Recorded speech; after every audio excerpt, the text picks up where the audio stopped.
Sometimes in life, there are choices that are put in front of us, hard choices. And we know that depending on what we choose, our own welfare and the welfare of those around us could be impacted. They are decisions that require bravery, that require trust, that require courage. They are not easy decisions, and decisions that should also be honored. This week on our podcast, our guest brings us a question about such a decision. And before we begin, I do want to say that in this episode, we're going to be talking about loss, about death, about cancer, about surgery. If these are topics that you are sensitive to, this might be an episode you might want to skip. I am Mauricio Bruce, and this is The Real Question.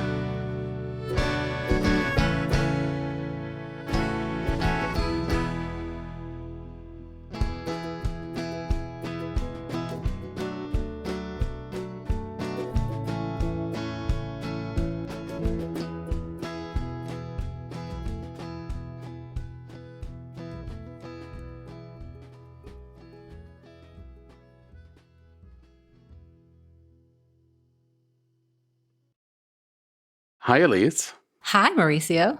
Welcome to the show. Thank you. Thank you for having me. I am delighted that you're here, and I'm excited to see where our conversation takes us. Me too. I'm excited and a little nervous, but mostly excited. Good. Just as long as the excitement wins over the nerves, then we're okay. If you've been listening to the show, you know how we start. I'm going to ask you, what is the one thing, if you could tell us anything, that you would like to share with us? I would share that I very much enjoy rock climbing, that is a big source of joy in my life, both indoor and outdoor. Indoor is certainly more convenient, but outdoor is more exciting.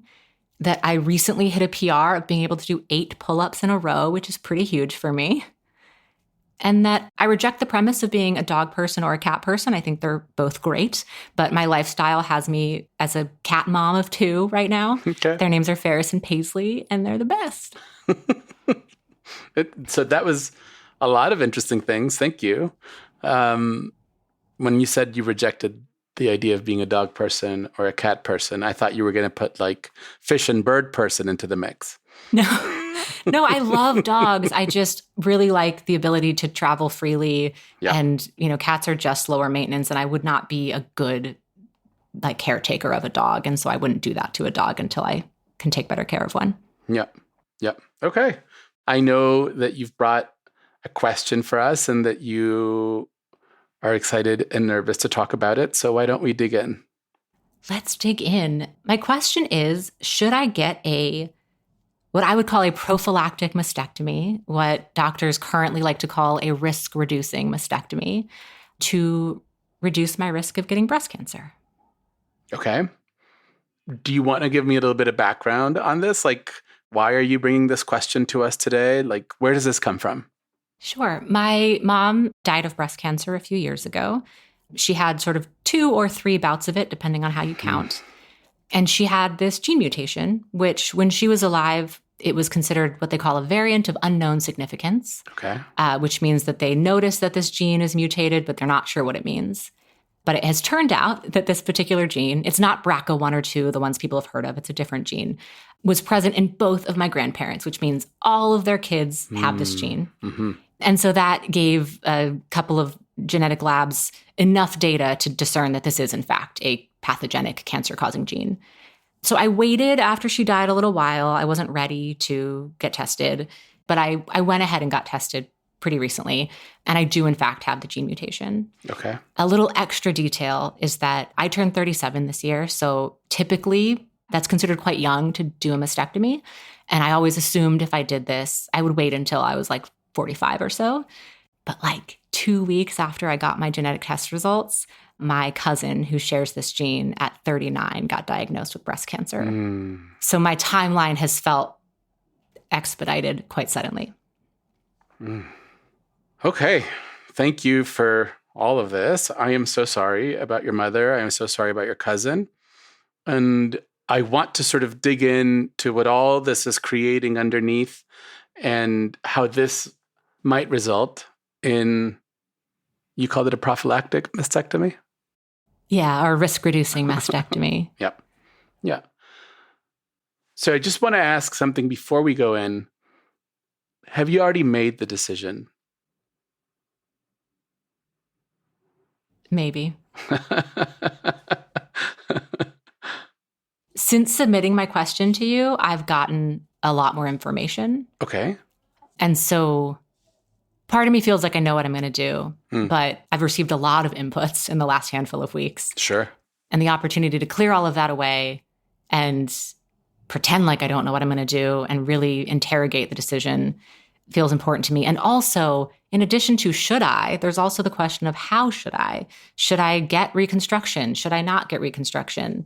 When should I do this? Should I do it immediately, or is it still okay to wait? So there's a lot of factors.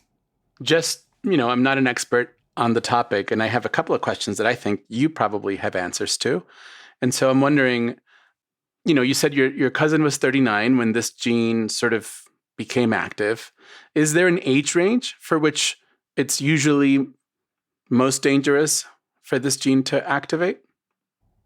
So generally speaking, they say that if you get breast cancer before you're 50, that's incredibly early. In my mom's generation, the youngest diagnosis was 49, which is where that 45 number came from, where I would wait till I was 45. It felt like late enough, but there's still some cushion. Not just in my family, across the board, we are seeing cancer of all kinds show up younger and younger in people. Yeah. There's something my generation has been exposed to that is cancer causing, clearly. And so my cousin is the first of our generation to get it. Yeah. And 39 is shockingly young. Absolutely. Here's my other question. Is there a possibility that the gene, even though you have it, won't activate? Yes. My risk is about 3x the average woman. Sure. So average is like 12.5%, 13%. Mine sits somewhere 40, north of 40. So there's like a 60% chance I'll never get cancer. Yeah. Okay.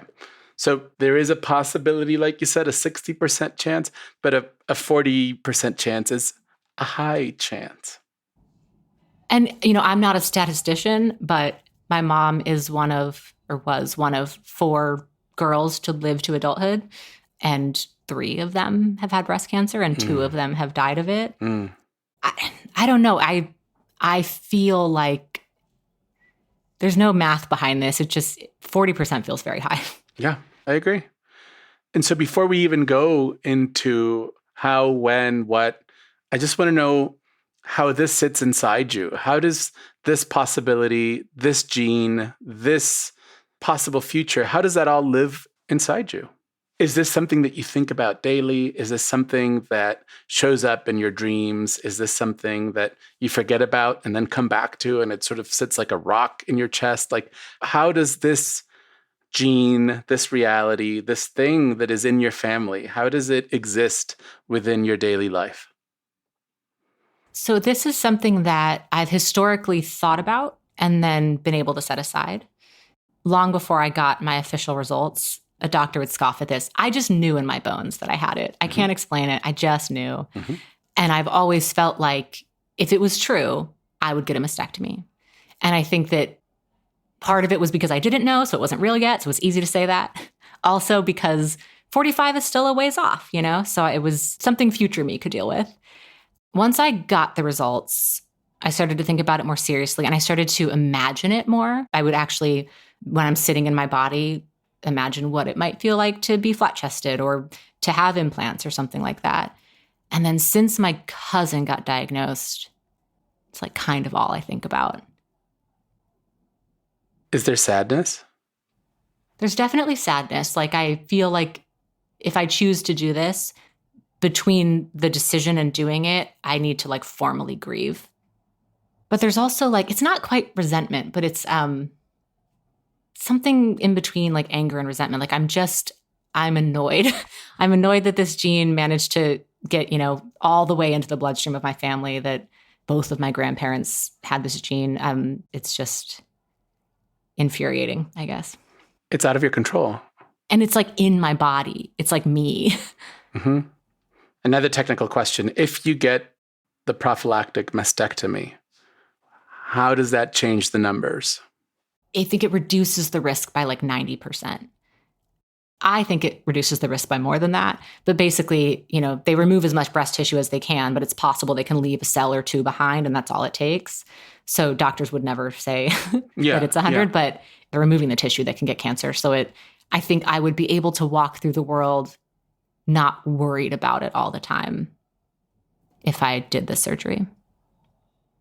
And so when you think about that possibility, I could have this part of me removed, and then I could walk through the world differently. What does that do for that inner world which we just talked about?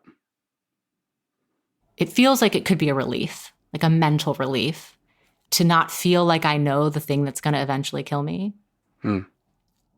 But physically, it's such an unknown. Like, I just don't know what it's going to look like, what it's going to feel like. I've seen photos, I've touched the implants, like I have that information, but like, what will I feel like?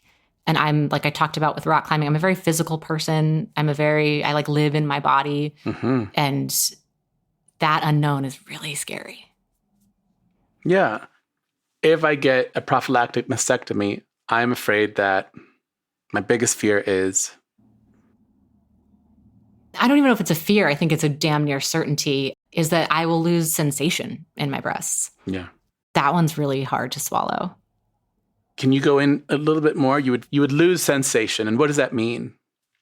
Well, part of it's what they call touch sensation. So just like some people lose it, some people don't. But just like pulling a shirt on, like brushing up against something, like you may or may not have sensation.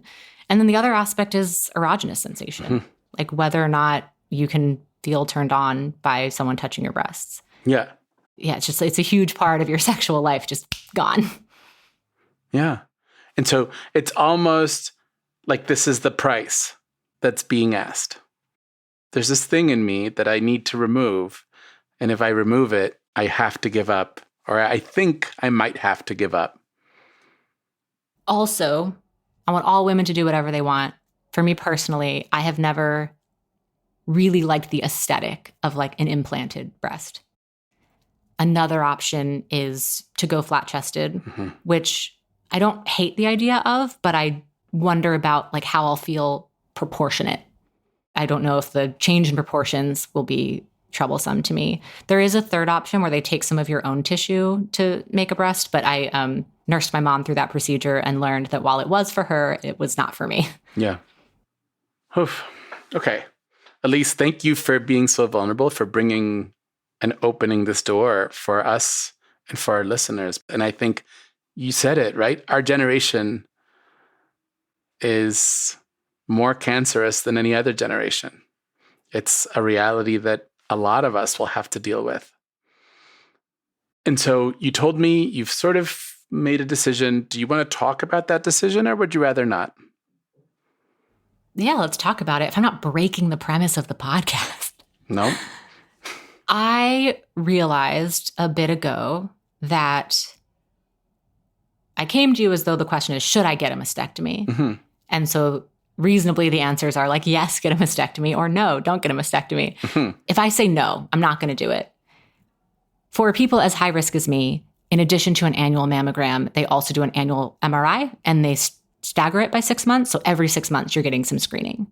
It's aggressive, it's annoying, but it guarantees that if you get breast cancer, they catch it really early, and that's the first thing you need to cure it. So if I'm not going to get a mastectomy, I need to be committed to those 6 months screenings, and I need to feel okay with, if I get breast cancer, then that means I'm going to go through treatment and try to fight the breast cancer. And I realized that I don't think that I could make the decision, no, I'm not doing it, and not feel worried about it all the time. Yeah. And every time, maybe a month leading up to the test, getting nervous about it, wondering about the results. And also, I don't want to go through cancer treatment. I don't want to do that. So that's where I feel like it's not a matter of if, it's a matter of when. Okay. You told me earlier that even before you went to get the gene screening, you already knew you had the gene. Yeah, I mean, a doctor wouldn't stand up to that. I just felt it. And if I was wrong, we'd be having a different conversation. But I just felt like I had it. I trust that gut feeling quite a bit. You had that feeling. You're like, I know I have it. I'm going to go get tested and I'm going to make it official. But in my gut, in my bones, I know I have that gene. If we ask that same feeling about the mastectomy, about cancer, about what does it say? That if I don't get a mastectomy, I'm going to get cancer. Yeah. You know. Yeah, I think I know. I think also there was a time where I sort of watched my mom's experience and felt like that was my fate. Mm-hmm. And so the feeling that I can interrupt that fate is a bit freeing. Yeah, it's a bit freeing. There's a little bit of power there. Yeah, having something I can control feels good. Mm-hmm. Like I was born with this gene. I didn't choose it. It's in my body. I've seen what it does. And I have some power to change that outcome or to live differently. And it's something way more certain than like, don't smoke and don't drink alcohol and like do 30 minutes of cardio a day. That doesn't feel like anything to me. Mm-hmm. Mm-hmm. So if you've made the decision of getting the mastectomy and then you're wondering when, and we go back to that gut feeling, what does it say to you? I don't have as strong of a gut feeling on that. I think that I know that I want to like assign a day that's far enough in the future that I can sort of know how long I have. Mm-hmm. But that's maybe soon enough that it isn't just like an albatross for however long. And I think I also need to decide like how it is I want to like grieve/celebrate. I sort of have joked that like, you know, this is the final tour. What are they going to do? Does that mean 6 months? Does that mean a year? Does that mean 2 years? What kind of time frame are we thinking or talking about? Purely gut feeling. Mm-hmm. By the end of 2026. Okay. Feels like a thing, I could say. Yeah. Okay. What does that feel like? Actually feels kind of good.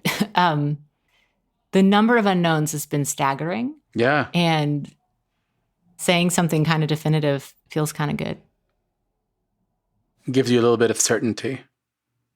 Again, we come back to like the things I can control. Yeah. And so let's just, before we go into the grieving or into that, let's talk about the how. Like to implant or not to implant? Mm-hmm. That one I have a bit more of a logical answer to than an emotional one. I know that one of my goals is to have as little scarring as possible. Mm-hmm. And so if I don't want scarring, getting implants to start gives me my best chance of having the least amount of visible scarring as possible. And then if I hate them, I can have them removed and go flat-chested. But the scars that will come along with becoming flat-chested will still be there if I change my mind to get implants down the road. Yeah. So that one feels like I might as well give it a shot. Do you think having implants will help you with the proportionality, which is something else you spoke about? I hope so. Yeah, because my goal would be to basically remain around the same size. Like they'll look different, they'll sit different, but I think my proportions will hopefully be similar. But you just don't know until you see them. Yeah. I have a sense as we talk about this that we're already sort of talking about the grieving. Yeah, I think that I have started grieving them a while ago. You know, one thing I learned with my mom's death was so much of the grief that I did was in anticipation of her death. So yeah, I think that I have been, whether it's been on the forefront of my mind or way in the back, I've been sort of non-verbally processing it for a while. But I do feel the need to like formalize it. Like I want to be able to say to myself, you know, years from now, like, oh yeah, like I tanned on a topless beach in Barcelona the year before I did my mastectomy. Like I want something tangible. Yeah. Is that an option? Oh, for sure. Yeah, I want to do that.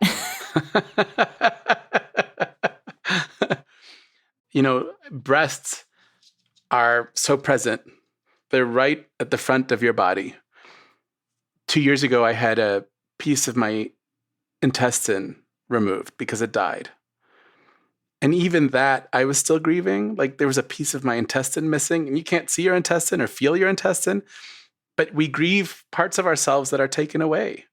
And I think it's really important to make that space to do the conscious grieving, and then make that space for the grieving that might come afterward that we might not know will come. Does that make sense?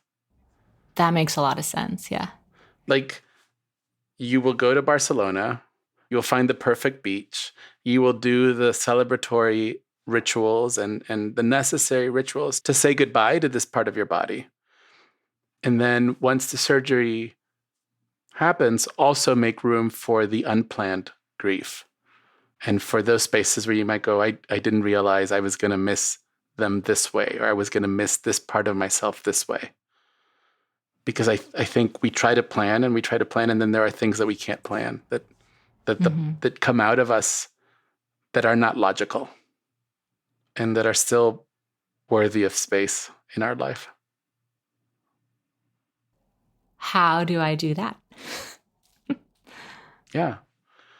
So we're having this conversation, you're doing the planning, you're going through all the logical steps. You just said it. I'm making this choice more logical and less gut feeling. I'm going to choose the implants because then I could take them off if I need to, but I still want to feel. I'm going to go to Barcelona. I'm going to find the perfect nude beach. I'm going to suntan. I'm going to do all the things I need to do so that I can get to that end and say, I come here ready. But then after all that has happened, sometimes we just want to jump right in and live as if like, okay, it's done. And now I can keep going and I can keep having this life, which is the reason I took them off, to have this life that I wanted.